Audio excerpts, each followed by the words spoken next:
Hello, good morning, जोहार। मैं राजू और आप देख रहे हैं 24 झारखंड न्यूज। चलिए जानते हैं झारखंड की आज की 25 मुख्य बड़ी खबरों को।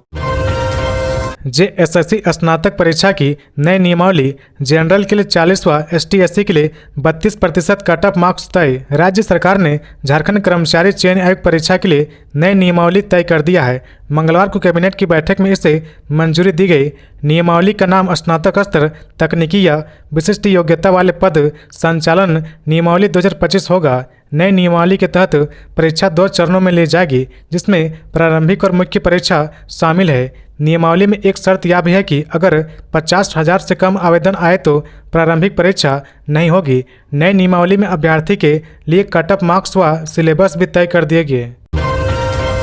धनबाद में सीबीआई की बड़ी कार्रवाई। बीसीसीएल का क्लर्क और ऑपरेटर रिश्वत लेते गिरफ्तार। बीसीसीएल के लोधना कोइलवरी में सीबीआई ने घूसखोरी के मामले में बड़ी कार्रवाई की है। सीबीआई ने बीसीसीएल के क्लर्क राजकुमार सिंह और ऑपरेटर रामस राय को 20,000 रुपये रिश्वत लेते हुए रंगे हाथ गिरफ्तार किया है। दोनों की गिरफ्तारी सीबीआई धनबाद की टीम ने की है। दरअसल सेवानिवृत्त कोलकर्मी रिटायरमेंट की बकाया राशि के लिए कोइलवरी कार्यालय के चक्कर लगा रहे थे, लेकिन बिना घूस के काम करने के लिए वे राजी नहीं हुए, जिसके बाद पीड़ित ने मामले की शिकायत धनबाद की सीबीआई शाखा से की। जांच पड़ताल में सीबीआई ने मामला सही पाया, जिसके बाद बुधवार को सीबीआई ने जाल बिछाया और रिश्वत की राशि के साथ दोनों आरोपियों को गिरफ्तार कर लिया। क्लर्क राजकुमार सिंह और ऑपरेटर रामस राय शिकायतकर्ता से काम के एवज में 20,000 रुपये की रिश्वत की मांग कर रहे थे। इस दौरान सीबीआई की टीम ने पहले से जाल बिछाकर दोनों आरोपियों को पकड़ने के लिए तैयारी की थी और दोनों सीबीआई के जाल में फंस गए। सिमडेगा में कर्मा पर्व से पहले 88,000 लाभुक को मिली मुख्यमंत्री मैया सम्मान योजना की राशि। कर्मा पर्व से पहले झारखंड सरकार ने महिलाओं को इस महीने की सौगात दे दी है।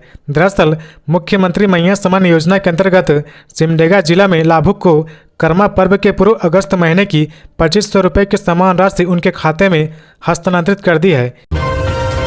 कर्मा पर्व प्रकृति और आस्था का अनोखा उत्सव। आप सभी को शुभकामनाएं।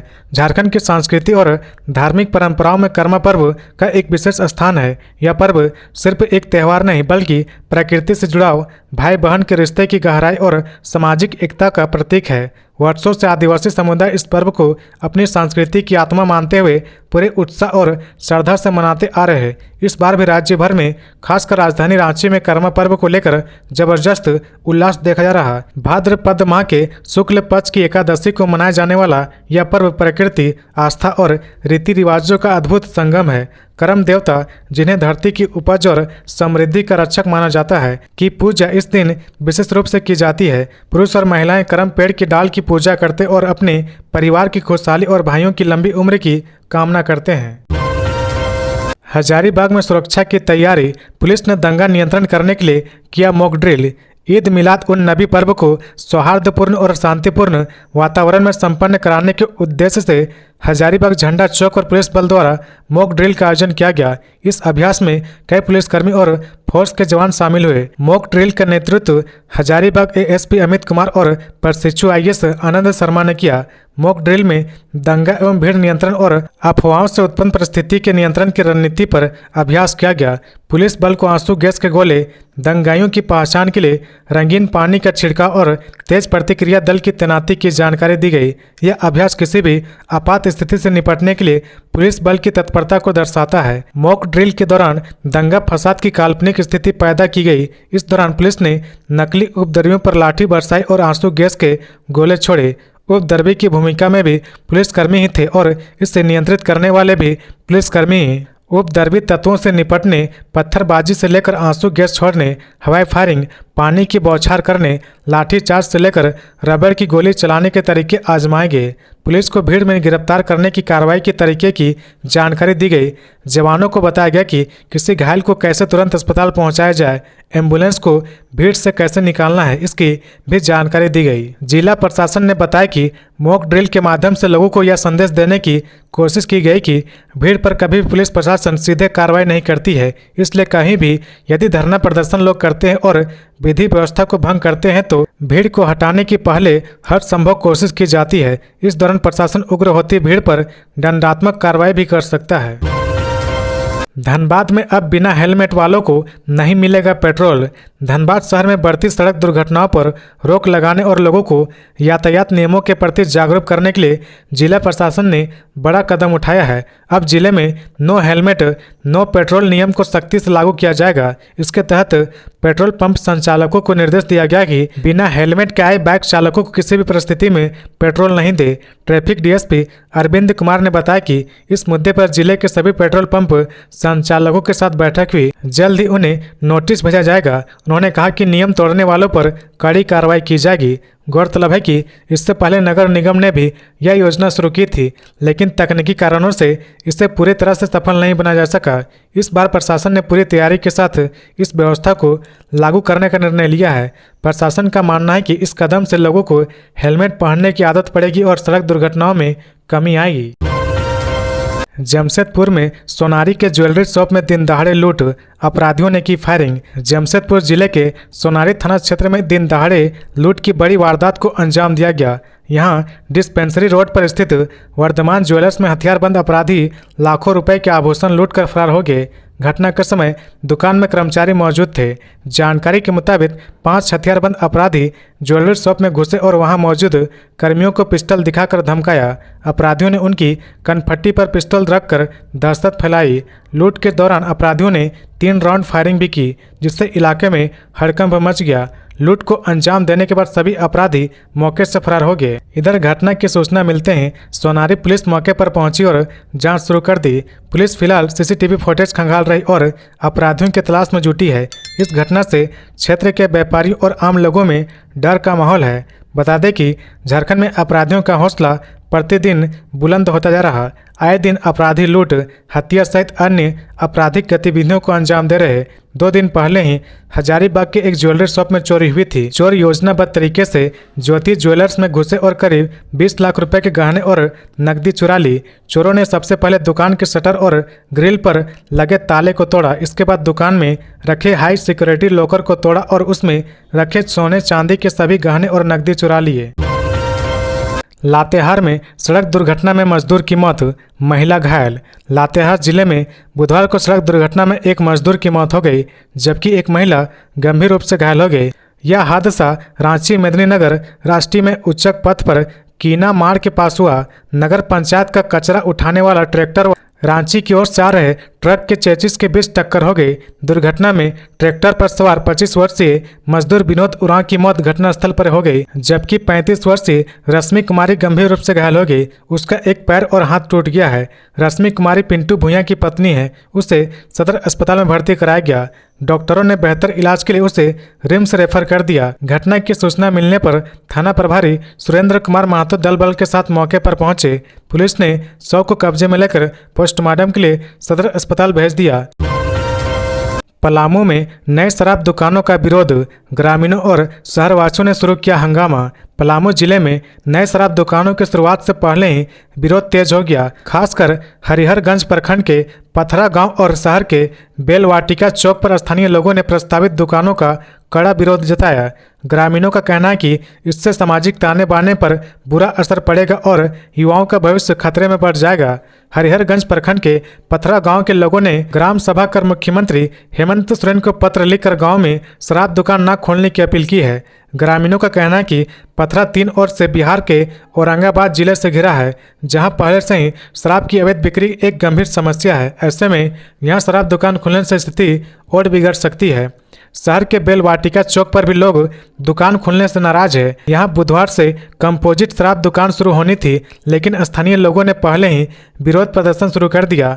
मंगलवार की रात को हुए विरोध में लोगों ने आरोप लगाया कि दुकान के लिए स्टेशन रोड को स्वीकृत स्थान बनाया गया था, फिर भी लाइसेंसधारी ने रियासी इलाके बेलवाटिका में दुकान खोलने की तैयारी की। उनका कहना है कि इससे महिलाएं और बच्चे की सुरक्षा प्रभावित होगी और असामाजिक गतिविधियां बढ़ेगी। लोगों ने जिला प्रशासन से तत्काल कार्रवाई की मांग की है। गौरतलब है कि पलामू जिले में इस बार ई लॉटरी प्रणाली से 70 नए शराब दुकानों को लाइसेंस दिया गया है, जिसमें से 7 देसी और 63 कंपोजिट दुकानें शामिल हैं। इन दुकानों से वित्तीय वर्ष 2025-26 में 112 करोड़ से अधिक राजस्व की उम्मीद जताई गई है। अकेले हरिहरगंज प्रखंड की 2 दुकानों से 23 करोड़ रुपए का लक्ष्य तय किया गया है। पीएम मोदी की मां पर आपत्तिजनक टिप्पणी का मामला पहुंचा राजभवन। भाजपा महिला मोर्चा ने राज्यपाल से की शिकायत। बिहार में कांग्रेस और राजद के मंच से प्रधानमंत्री नरेंद्र मोदी की मां के खिलाफ की गई आपत्तिजनक टिप्पणी से बेहद दुखी झारखंड भाजपा महिला मोर्चा ने राज्यपाल संतोष कुमार गंगवार से इसकी शिकायत की है। भाजपा महिला मोर्चा की प्रदेश अध्यक्ष आरती सिंह के नेतृत्व में राजभवन पहुंची महिला मोर्चा ने राज्यपाल को ज्ञापन सौंपकर न्याय की मांग की। उन्होंने कहा कि महिला के सम्मान और गरिमा की रक्षा के लिए उठाया गया यह एक महत्वपूर्ण कदम है। आरती सिंह ने कहा कि महिलाओं का अपमान बर्दाश्त नहीं किया जाएगा।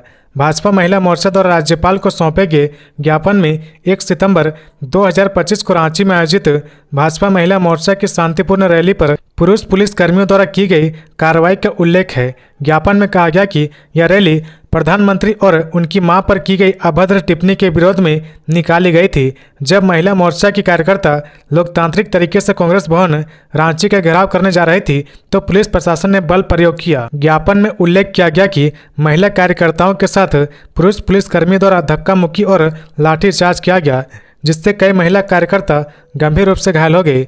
प्रतिनिधिमंडल ने राज्यपाल से इस घटना की उच्च स्तरीय जांच कराने, दोषी पुलिसकर्मी के खिलाफ कड़ी कार्रवाई करने तथा भविष्य में ऐसी घटनाओं की पुनरावृत्ति रोकने के लिए दिशा निर्देश जारी करने का अनुरोध किया है।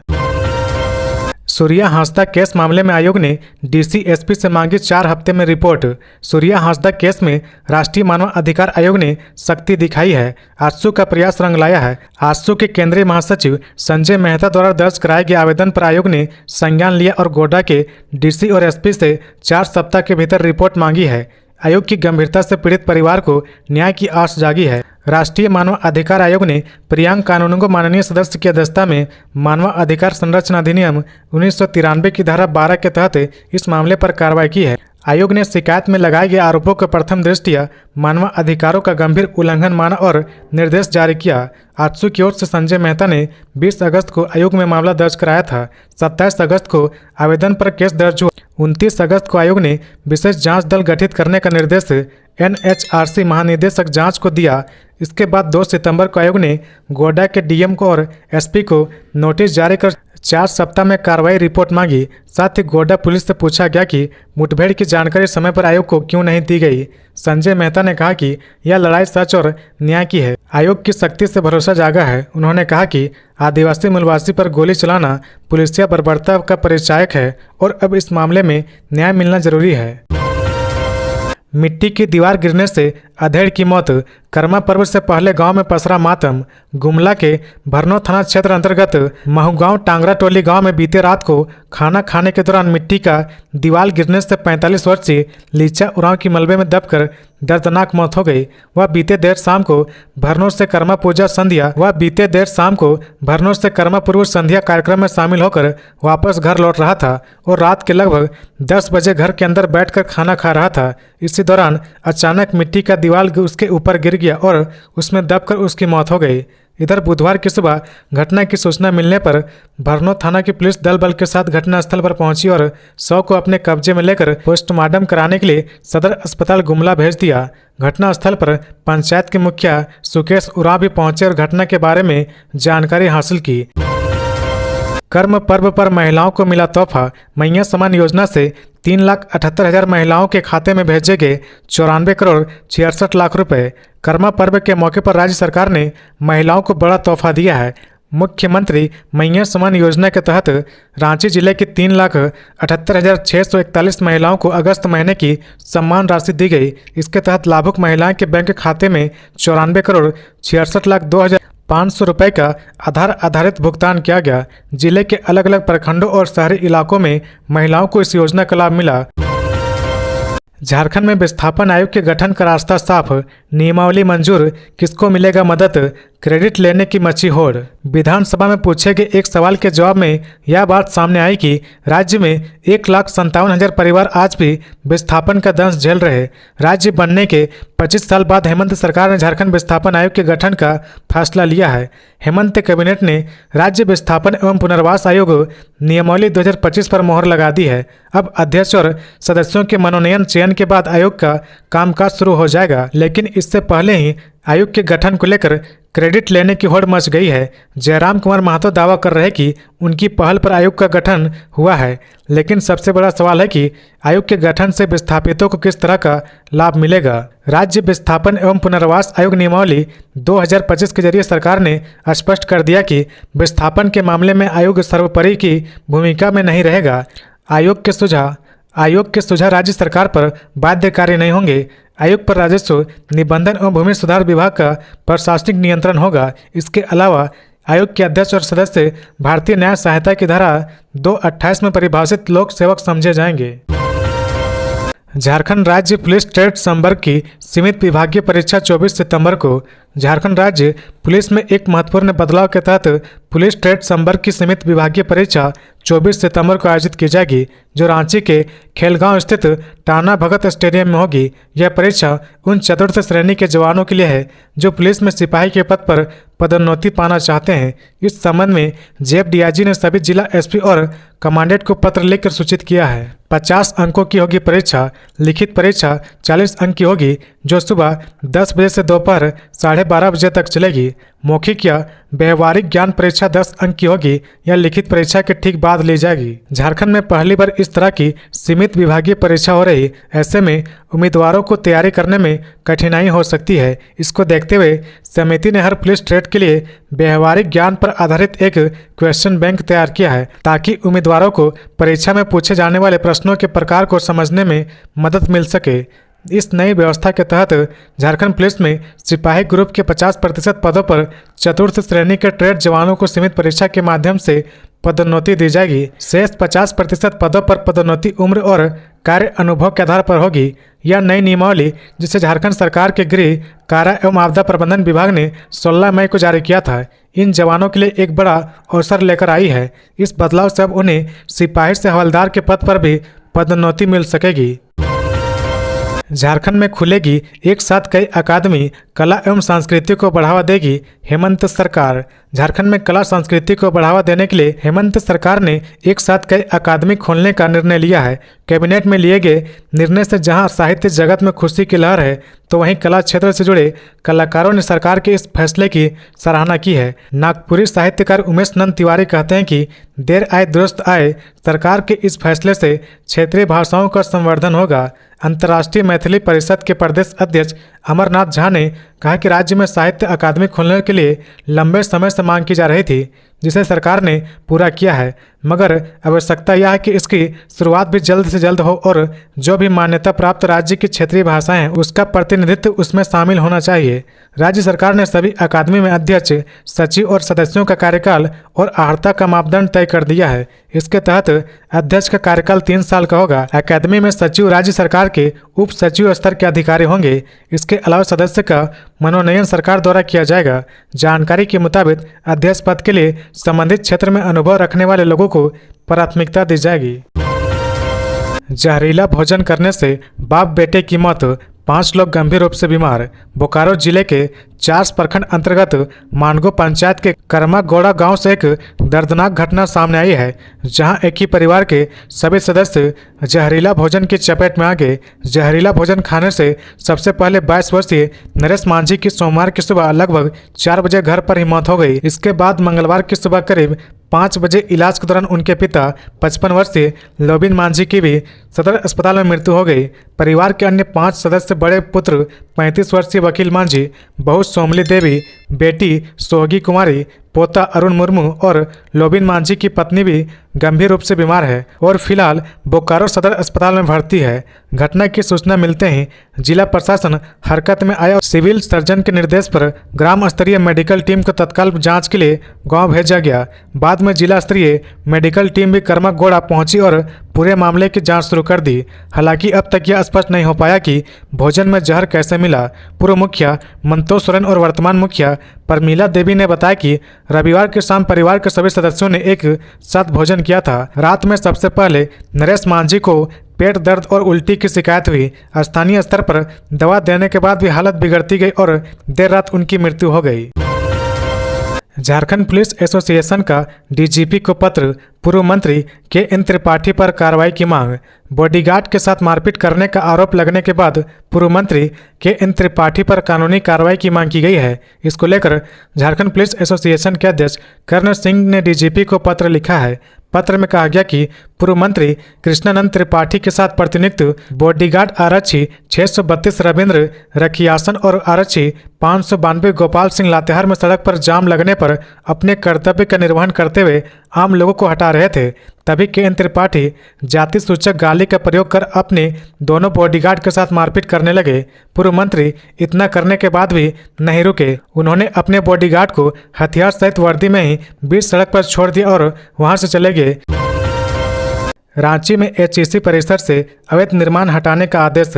Heavy engineering corporation limited HEC के नगर प्रशासन विभाग ने नोटिस जारी कर एचईसी परिसर में मौजूद सभी अवैध निर्माण और संरचनाओं को हटाने का आदेश दिया है। नगर प्रशासन विभाग के अनुसार परिसर में बने अवैध गुमटी, टपरी, ठेला खोमचा, साइन बोर्ड, डिस्प्ले होर्डिंग और साइन बोर्ड सहित सभी अनधिकृत संरचनाओं को 5 सितंबर तक हटाना अनिवार्य है। यदि निर्धारित समय सीमा के भीतर इन्हें नहीं हटाया गया तो नगर प्रशासन विभाग द्वारा अभियान चलाकर इसे ध्वस्त कर दिया जाएगा। इस संबंध में नगर प्रशासन विभाग ने संबंधित थाना और अधिकारियों को भी सूचना दी, जिनमें जगन्नाथपुर थाना प्रभारी, धुरवा थाना प्रभारी, एसडीएम रांची सदर हटिया के उप पुलिस अधीक्षक और आवासीय दंडाधिकारी हटिया शामिल है। नगर प्रशासन विभाग ने बताया कि एचईसी परिसर की साफ सफाई और व्यवस्थित बनाए रखने के लिए यह कदम उठाया जा रहा। रिनपास के शताब्दी समारोह में सीएम हेमंत सोरेन होंगे मुख्य अतिथि। मंत्री इरफान अंसारी ने सौंपा न्योता। झारखंड की राजधानी रांची स्थित RINPAS Ranchi institute of neuro psychiatry and allied science अपने 100 साल पूरे होने पर शताब्दी समारोह का आयोजन करने जा रहा है। यह भव्य आयोजन 4 सितंबर को कांकेर स्थित रिनपास परिसर में आयोजित किया होगा। इस ऐतिहासिक मौके पर झारखंड के मुख्यमंत्री हेमंत सोरेन मुख्य अतिथि के रूप में शामिल होंगे। राज्य के स्वास्थ्य मंत्री डॉक्टर इरफान अंसारी ने मुख्यमंत्री से भेंट कर उन्हें समारोह में आमंत्रित किया, जिसे मुख्यमंत्री ने सहर्ष से स्वीकार कर लिया। मुख्यमंत्री की उपस्थिति को लेकर संस्थान के कर्मियों, चिकित्सकों और स्वास्थ्य क्षेत्र से जुड़े लोगों में खासा उत्साह देखा जा रहा। इस शताब्दी समारोह में देश विदेश से नामचीन मानसिक रोग विशेषज्ञ, डॉक्टर और शोधकर्ता शामिल होंगे। कार्यक्रम का उद्देश्य न केवल रिनपास की ऐतिहासिक उपलब्धियों को रेखांकित करना है, बल्कि मानसिक स्वास्थ्य सेवाओं के क्षेत्र में भविष्य की दिशा को भी रेखांकित करना है। स्वास्थ्य मंत्री डॉक्टर इरफान अंसारी ने कहा कि रिनपास ने मानसिक स्वास्थ्य क्षेत्र में पिछले 100 वर्षों में जो योगदान दिया है वह गौरवपूर्ण है। अब यह समारोह राज्य के लिए मानसिक स्वास्थ्य सेवाओं में एक नई उम्मीद और नई पहचान लेकर जाएगा। गौरतलब है कि रिनपास की स्थापना 1925 में हुई थी और तब से यह संस्थान न केवल झारखंड बल्कि देश भर के मानसिक रोगियों के लिए प्रमुख इलाज केंद्र बना हुआ है। शताब्दी वर्ष का यह आयोजन इस ऐतिहासिक यात्रा को सम्मान देने के साथ साथ मानसिक स्वास्थ्य को लेकर समाज में जागरूकता फैलाने का भी कार्य करेगा। झारखंड हाईकोर्ट ने कहा, लंबित आपराधिक कार्रवाई पेंशन और ग्रेजुएटी रोकने का आधार नहीं बन सकती। झारखंड हाईकोर्ट के मुख्य न्यायाधीश तरलोक सिंह चौहान और न्यायमूर्ति राजेश शंकर की खंडपीठ ने सेवानिवृत्त महिला लेक्चरर की याचिका पर सुनवाई करते हुए एक महत्वपूर्ण आदेश पारित किया है। कोर्ट ने कहा कि बिना दोष सिद्धि के आपराधिक कार्रवाई का लंबित रहना पेंशन और ग्रेजुएटी या अन्य पेंशन लाभ रोकने का अधिकार नहीं हो सकता, क्योंकि यह कर्मचारी के वैधानिक अधिकार है। दरअसल याचिकाकर्ता शांति देवी को 1 नवंबर 1984 को BNJ कॉलेज में अस्थायी आधार पर हिंदी व्याख्याता लेक्चरर के रूप में 1 वर्ष के लिए नियुक्ति किया गया था। इसमें एक प्रावधान था कि उनकी सेवाएं बिना कारण बताए किसी भी समय समाप्त की जा सकती थी। हथियारों के सौदागरों के खिलाफ खूंटी पुलिस की कार्रवाई। रांची के 3 हथियार तस्कर गिरफ्तार। व्यवसाय की आड़ में अवैध हथियार तस्करी मामले में खूंटी पुलिस ने रांची के 3 हथियार तस्करों को गिरफ्तार किया है। गिरफ्तार तस्करों के पास से पुलिस ने 4 अवैध देसी पिस्टल, 44 गोलियां, 8 मैगजीन, 2 मोबाइल और 66,860 रुपये नकद बरामद किए गए। इसकी पुष्टि खूंटी SP मनीष टोपो ने की है। SP मनोज टोपो ने बताया कि पुलिस को गुप्त सूचना मिली थी कि कर्रा थाना क्षेत्र के कुलहुट्टू जंगल के पास कुछ अपराधी अवैध हथियार तस्करी के लिए जमा हुए हैं। सूचना मिलने के बाद तोरपा SP के नेतृत्व में कर्रा, लोधमा, रानिया और तोरपा अंचल की संयुक्त टीम बनाकर छापेमारी की गई। इस क्रम में कुलहुट्टू जंगल के पास सड़क किनारे में तीनों हथियार तस्करों को गिरफ्तार कर लिया गया। तस्करों की निशानदेही पर अवैध हथियार, गोली, मैगजीन, मोबाइल और नकद बरामद किया गया। रांची के रेलवे स्टेशन की सुरक्षा व्यवस्था पर उठ रहे सवाल। राजधानी रांची के रेलवे स्टेशन की सुरक्षा व्यवस्था पर गंभीर सवाल खड़े हो गए। स्टेशन परिसर में रोड से सीधे स्टेशन में प्रवेश दिलाने वाले फ्लाईओवर पर ना तो सुरक्षा जांच की कोई व्यवस्था है और न ही यात्रियों के सामान की जांच होती है। जानकारी के मुताबिक फ्लाईओवर पर लगे लगेज स्कैनर मशीन लंबे समय से खराब पड़ी है, जिसके चलते यात्रियों का सामान बिना जांच के स्टेशन परिसर में पहुंच रहा। इसके अलावा वहां किसी भी अधिकारी या टीटीई की तैनाती नहीं रहती है, जिससे संदिग्ध गतिविधि पर निगरानी करना मुश्किल हो रहा। वहीं स्टेशन के मुख्य द्वार पर भी सुरक्षा व्यवस्था कमजोर है। यहां से प्रवेश करने वाले यात्री के प्लेटफॉर्म टिकट और ट्रेन टिकट की जांच में भी ढिलाई बरती जा रही। इस कारण कोई भी व्यक्ति बिना जांच के आसानी से स्टेशन परिसर में प्रवेश कर सकता है। गिरिडीह के पचम्बा फोरलेन सड़क निर्माण कार्य शुरू, हटाया जा रहा अतिक्रमण। गिरिडीह शहर में पचम्बा फोरलेन सड़क निर्माण कार्य ने रफ्तार पकड़ ली है। निर्माण एजेंसी ने बीती रात से टावर्स चौक तक नाली निर्माण कार्य शुरू कर दिया, जिससे बारिश के मौसम में जल जमाव की समस्या से राहत मिलने की उम्मीद है। फोरलेन प्रोजेक्ट के तहत जहां सड़क चौड़ीकरण का कार्य चल रहा, वहीं अतिक्रमण हटाने की प्रक्रिया भी जारी है। प्रशासन और नगर निगम की टीम लगातार निरीक्षण कर रहे ताकि यातायात व्यवस्था बेहतर हो सके और लोगों को सुगम आवागमन मिले। स्थानीय निवासियों का कहना है कि लंबे समय से जाम और गड्ढों से परेशानियां बढ़ रही थी। अब निर्माण कार्य शुरू हो जाने से लोगों में उम्मीद जागी है कि शहर को जाम और बदहाल सड़कों से निजात मिलेगी। अधिकारियों ने बताया कि कार्य को निर्धारित समय सीमा में पूरा करने का लक्ष्य रखा गया है और किसी भी तरह की बाधा आने पर प्रशासन तुरंत कार्रवाई करेगा। झारखंड के एक और अपराधी का यूपी में इनकाउंटर, 25,000 का इनाम था घोषित। उत्तर प्रदेश के सोनभद्र जिले के रेणुकूट स्थित गांधीनगर रेलवे मार्केट में एक 6 साल की बच्ची के अपहरण की कोशिश के बाद पुलिस ने झारखंड के गढ़वा जिले के एक आरोपी को मुठभेड़ में गिरफ्तार कर लिया। आरोपी की पहचान गढ़वा जिले के धुरकी थाना क्षेत्र के पुतुर गांव निवासी 29 वर्षीय चंद्रेश कुमार बैठा के रूप में हुई है, जिसे मुठभेड़ के दौरान पैर में गोली लगी। घटना सोमवार की देर रात की है। इससे पहले बीते महीने यूपी पुलिस ने धनबाद के रहने वाले अपराधी आशीष रंजन सिंह को इनकाउंटर में मार गिराया था। सोनभद्र के गांधीनगर रेलवे मार्केट स्टेशन के वार्ड नंबर 1 में रहने वाले दिनेश मेहता ने पुलिस में शिकायत दर्ज कराई कि एक अज्ञात व्यक्ति उनके मोहल्ले में बच्चों को टॉफी और बिस्कुट बांट रहा था। इसी दौरान उसने दिनेश मेहता की 6 वर्षीय भतीजी खुशी कुमारी को अगवा करने की कोशिश की। बच्ची के परिवार और स्थानीय लोगों ने उसे पकड़ने का प्रयास किया, लेकिन वह भागने में कामयाब रहा। खुशी के परिवार द्वारा तुरंत सूचना दिए जाने पर एसपी अशोक कुमार मीणा ने आरोपी की गिरफ्तारी के लिए 25,000 रुपये तक का इनाम घोषित किया था। राज्य के 6 जिलों में खुलेंगे मेडिकल कॉलेज, स्वास्थ्य मंत्री ने दी मंजूरी। झारखंड वासियों के लिए सरकार ने एक बड़ी खुशखबरी दे दी है। झारखंड के 6 अलग अलग जिलों में अब मेडिकल कॉलेज और अस्पताल खोले जाएंगे। ये मेडिकल कॉलेज धनबाद, देवघर, खूंटी, गिरिडीह, जामताड़ा और पूर्वी सिंहभूम जमशेदपुर में स्थित सदर अस्पताल को अपग्रेड कर खोले जाएंगे। जुलाई में मंत्री सुदीप कुमार ने केंद्रीय स्वास्थ्य मंत्री जेपी नड्डा को पत्र लिखकर राज्य में मेडिकल कॉलेज खोलने का आग्रह किया था। इस पत्र में उन्होंने झारखंड की मौजूदा चुनौतियों का जिक्र किया था और बताया था कि 3,92,00,000 की आबादी वाले इस राज्य में फिलहाल केवल 9 मेडिकल कॉलेज हैं, जबकि राष्ट्रीय मानक के मुताबिक राज्य में 39 मेडिकल कॉलेज की जरूरत है। इसके बाद केंद्र की तरफ से मंत्री सुदीप कुमार सोनू को सहमति पत्र भेजा गया। इसमें लिखा गया कि इस मामले पर संबंधित जांच की जा रही। वहीं सुदीप कुमार सोनू को उन्होंने पत्र में विश्वास दिलाया कि उनके पत्र को गंभीरता से लिया जाएगा। इस मामले पर मंत्री सुदीप कुमार सोनू ने कहा कि मुख्यमंत्री हेमंत सोरेन के मार्गदर्शन में राज्य सरकार झारखंड में स्वास्थ्य ढांचे को मजबूती देने के लिए निरंतर प्रयासरत है। वहीं उन्होंने केंद्रीय मंत्री जेपी नड्डा को इस सहयोग के लिए धन्यवाद कहा। उन्होंने कहा कि इनके सहयोग से राज्य के 6 जिलों में मेडिकल कॉलेज एवं अस्पताल की स्थापना का मार्ग प्रशस्त हुआ है। इसके जरिए राज्य के मरीजों और मेडिकल से जुड़े छात्रों को उन्नत चिकित्सक सेवाओं की समान पहुंच उपलब्ध कराने में मददगार होगा। झारखंड में मानवता शर्मसार, नाले के पास जख्मी हालत में मिला नवजात शिशु, अस्पताल में भर्ती। जामताड़ा के मेहिजाम में इंसानियत को शर्मसार कर देने वाली घटना सामने आई है। यहां नाले के पास झाड़ी में एक नवजात शिशु पाया गया। आसपास के लोगों को एक बच्चे की रोने की आवाज़ सुनाई दी। लोगों ने पास जाकर देखा तो एक नाले के पास झाड़ी में जख्मी हालत में एक नवजात शिशु पड़ा हुआ था। लोगों ने तुरंत इसकी जानकारी पुलिस को दी। सूचना पाकर पुलिस की टीम मौके पर पहुंची और नवजात शिशु को सदर अस्पताल में भर्ती कराया। इधर नवजात शिशु के मिलने के बाद कई लोग इस मासूम को अडॉप्ट करने के लिए सामने आ गए। समाज सेवी महिला बेबी पासवान का कहना है कि इस बच्चे को अपने हाथ से झाड़ी से निकाली और उसकी जान बचाई, उसे अपने पास रखना चाहते हैं।